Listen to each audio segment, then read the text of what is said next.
Cautiously Watching for Violence, August 2020, the month of no murders of trans people.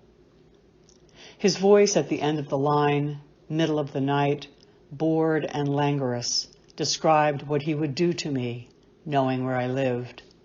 I'm going to come where you live and rape you and kill you, as if he was reading from a script.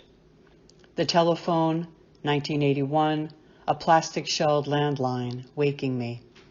The bed against the wall, between windows overlooking the street in my hometown, the town where I lived the first 20 years of my life, so known, me to it and it to me.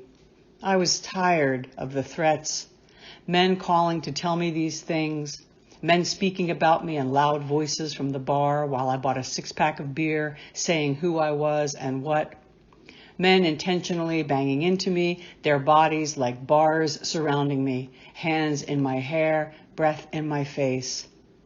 Years and years by telephone, on streets, when I was lean and rangy in torn jeans and sheer shirts, biker boots, and even once by an old Russian woman in Brooklyn, and later by a car full of men following.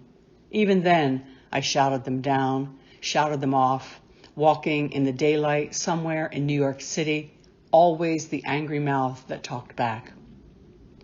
A psychic once said that I have the unique aura of women who in their lifetimes migrate from male to female.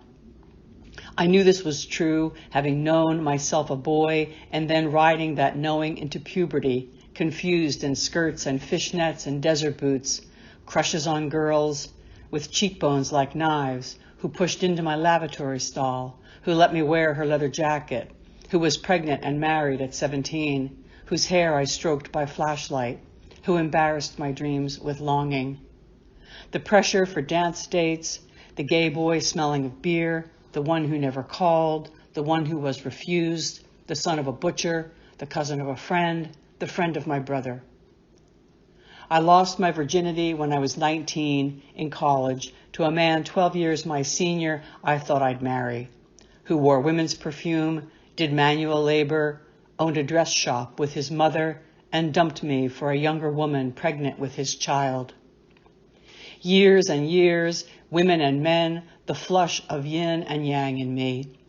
Big hair, red lips, short skirts, colored tights and shoes and boots and leather jackets in many colors, the wide-legged stride said, "Don't fuck with me," an irresistible invitation to do just that.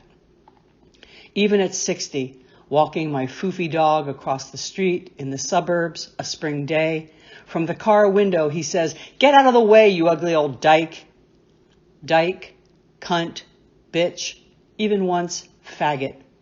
Listen, there's a way that I'm as queer and trans as you can be despite my femininity, hair to my waist, eyeliner, and inside the man I've always known myself to be. It's a kind of drag, the girl over the boy within the girl.